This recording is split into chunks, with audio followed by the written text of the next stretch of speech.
All right, Shalom. All praises, honor, and glory to Yahweh, Bashem Yahushai, Bashem Rakakwadash. Double honor to the apostles and elders of the great millstone. Shalom to the elect. This is Ratazah from the GMS Atlanta camp with another video. Just want to tackle this article from South China Morning Post. As you can see at the top, and the title reads, U.S.-Iran crisis, a Middle East war risk drawing in China and Russia too. All right. And the reason why I'm bringing up this article is because, well, first and foremost, we're in the year of prophecy, 2020. And for those that don't know, that are completely oblivious or new to the videos, all right, prophecy is being fulfilled, all right, on a daily, man. And one of the major prophecies that's being fulfilled is World War III. We're currently in basically the beginning stages or the genesis of World War III, where there's going to be all-out war, ultimately targeting the United States of America, which in the scriptures is known as Babylon the Great, and it's going to be destroyed, all right, from coast to coast by thermonuclear missiles. In the kingdom of heaven, which is going to be ruled under the order of our Lord Yahweh Shah, who you refer to as Jesus Christ, that's going to be established as the coming government body or the coming kingdom, okay, after America is destroyed.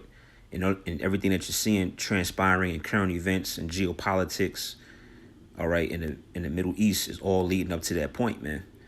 And according to prophecy, Russia, as it says in this article, is going to join with Iran, or is going to back Iran in coming against Babylon the Great, which is America. So I'm going to read a few of these points and get a few scriptures. All right, and this article dates back to yesterday, January 12th, 2020. It says Beijing and Moscow have stood by Iran in the face of Washington's belligerence.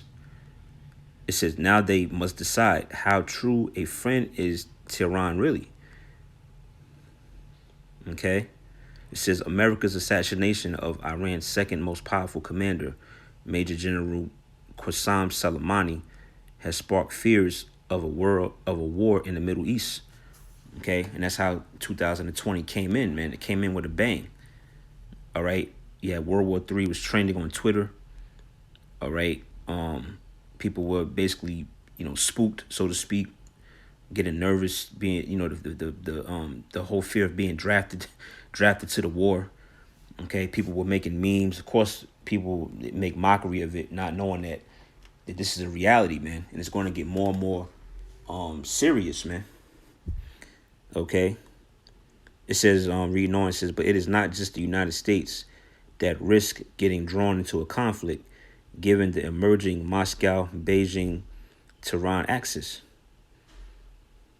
It says days before the U.S. strike on January 3rd, which also killed Abu Mahdi al-Muhandis,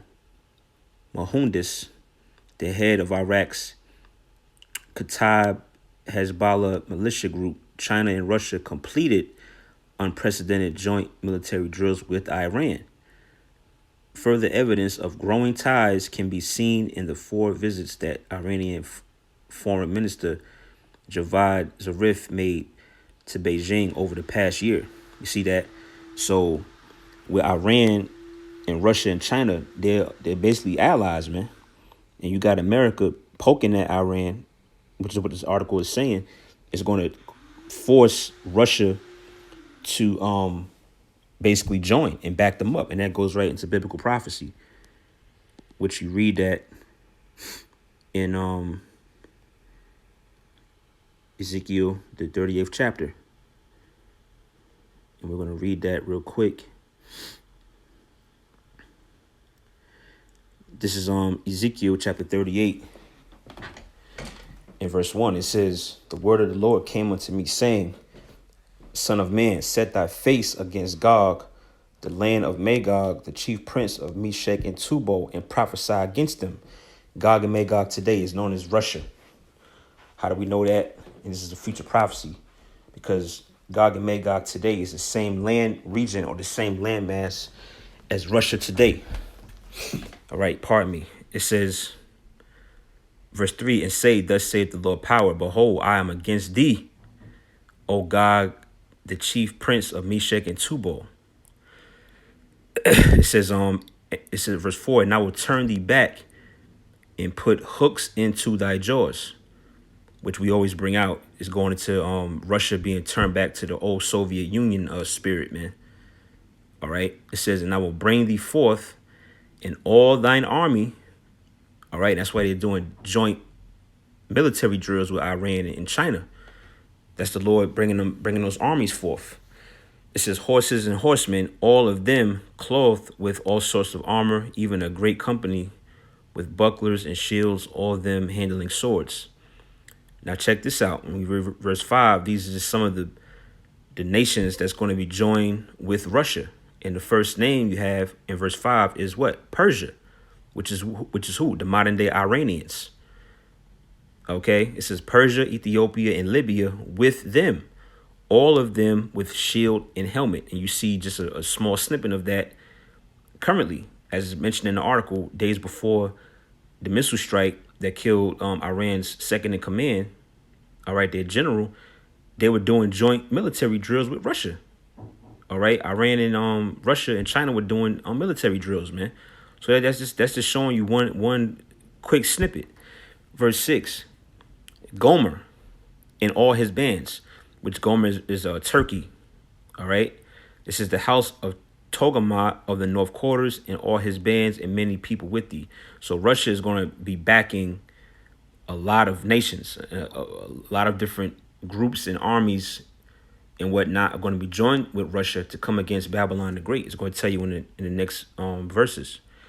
7, be thou prepared and prepare thyself, thou and all thy company that are assembled unto thee, and be thou a guard unto them. You see? So Russia is like a big brother figure to Iran, because Iran is considered small compared to the United States.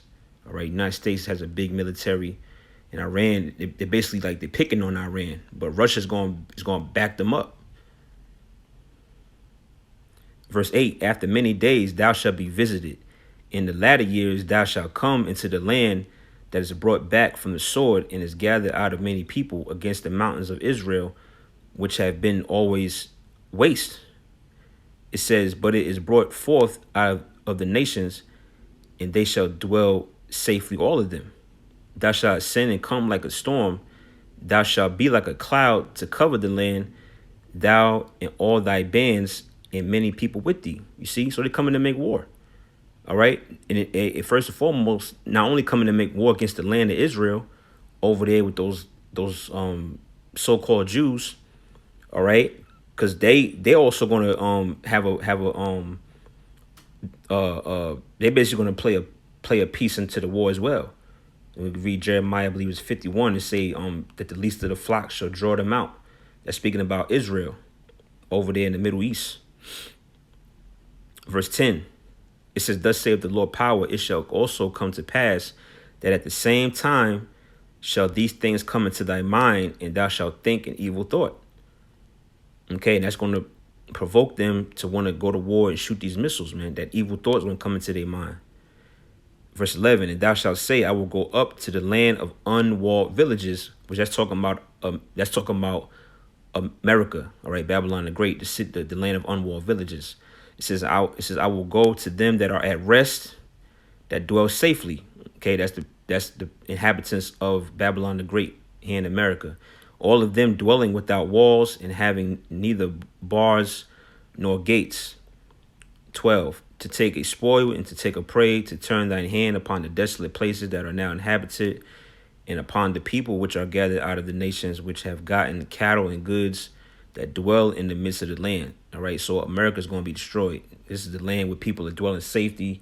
That's why they're making memes. Why? Because they think they're safe. They think they're at rest. They're good. You know, they don't. You know, the fear of World War III didn't really hit these people. They're busy talking about it, making jokes, making parody videos, making memes, and thinking it's a damn joke, man, until this thing really hits. All right. So let me go from there to it just hit me. Isaiah the 13th chapter. And Verse 17, getting right to the point. It says, behold, I will stir up the Medes against them. The Medes also is known as the modern day Russians. All right. Not only are they also in that land region, but the Medes, the Medo-Persian Empire, one of their symbols was the bear, which that's the symbol for Russia. Russia uses the bear as their emblem. And when you read Daniel, the 7th chapter, they used the bear to describe the Medo-Persian Empire when it says it was raised up on one side. Okay, so that's the modern day Russians. It says, behold, I will stir up the Medes against them. The them is talking about the armies of United States of America, Babylon, which shall not regard silver, or and as for gold, they shall not delight in it. So there's not going to be no type of deal that you can make that's going to change their mind, because we read in Ezekiel 38 that evil thought is going to be on them, so you ain't going to be able to pay them off. Verse 18, their bows also shall dash the young men to pieces, and they shall have no pity on the fruit of the womb, and their eyes shall not spare children. So they're going to shoot those missiles, man, which is going to be the demise of Babylon the Great. 19, in Babylon the glory of kingdoms, the beauty of the Chaldees' excellency, shall be as when the Most High overthrew Sodom and Gomorrah. Which, how did the Lord do that? He rained fire from the heavens. And to this day, Sodom and Gomorrah is yet to be so-called discovered. All right. Verse 20, it shall never be inhabited, neither shall it be dwelt in from generation to generation. Neither shall the Arabian pitch tent there, neither shall the shepherds make their fold there. Which lets you know that this is not talking about ancient Babylon, because people, there are literally Arabs in that land today. Okay, it's funny the scriptures use the word Arabian, which is the Arabs, which you have Arabs that live in where ancient Babylon was in the past. All right, which is what, modern day Iraq. So this land, which is talking about America, is going to be a complete desert. You're not going to have any type of functioning cities or villages no more, man. All right, I'll read these last couple verses. 21, but wild beasts of the desert shall lie there, and their houses shall be full of doleful creatures, and owls shall dwell there, and the satyrs shall dance there. So it's only going to be basically desert-like creatures, because it's going to be a complete desert. Last verse, and the wild beasts of the island shall cry in their desolate houses, and dragons in their pleasant palaces, and her time is near to come, and her days shall not be prolonged. And the her is talking about United States of America, Babylon. So the time is short, man. Okay, and this is the end game for America after all the chess pieces fall where they're supposed to. All right, and we're starting out the year. You're seeing how this thing is building up and brewing up, man. But more things have to come to pass, obviously, before ultimately the destruction comes down, man, which is going to be by the thermonuclear missiles. All right, so I think that was pretty much it. All right, I'm gonna put the link to this article in the description box if you want to check it out for yourself. It pretty much goes into Iran getting the support from Russia and China, man, which goes right into biblical prophecy. All right, and we've been saying this beginning with the apostles and elders for years, man. And you see it's starting things are coming to pass as the scripture says, man. All right, so I'm gonna leave off there. All right, keep it short. Giving all praise, honor, and glory to Yahweh Shem Yahushai, Bashem Rakak Wadash. Lord willing, to the next video. Shalom.